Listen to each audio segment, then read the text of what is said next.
बोंबील cutlet. Fresh बोंबील मी असे साफ धुवून घेतले, शेपूट आणि डोकी काढून त्याची पोटी साफ केली. मग असे एकाच्या बाजूला एक असे नीट ठेवले आणि स्टीमरमध्ये स्टीम करून घेतले. बोंबील अशा प्रकारे ठेवल्याने त्याचे काटे काढणे सोपे होते. बोंबलाचा मोठा एक काटा असतो, तो काढून टाकला की बस, बाकीचे बारीक काटे खाऊ शकतो. एकाच्या बाजूला एक बोंबील ठेवल्याने काटे साफ फटाफट होतात. मग जरा जास्तीचे फुटाणे आणि तिखट मिरच्या, स्वादापुरत्या लसणीच्या पाकळ्या मिक्सरमधून छानशी बारीक पावडर करून घेतली. कोथिंबीर आणि पुदिन्याची पाने, लसूण, मिरच्या, मीठ टेस्ट बघून ॲडजस्ट केले. पाणी न घालता कोथिंबीर वाटण्यासाठी फुटाण्याची पावडर घातली. हे सर्व घालायचे प्रमाण किती, तर बस अंदाजेच.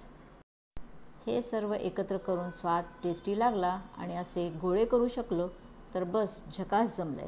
मग मी त्याला ओव्हल शेप दिला. तुम्हाला हवा असल्यास तुम्ही हार्ट, स्क्वेअर किंवा गोल शेप देऊ शकता. ॲक्च्युअल रेसिपीमध्ये रवा लावत नाहीत, पण माझ्या नवऱ्याला वाटलं की काय हरकत आहे, तर मग असेच रवा लावलेले फ्रीझरमध्ये ठेवून दिले आणि बाकीचे असे शॅलो फ्राय केले.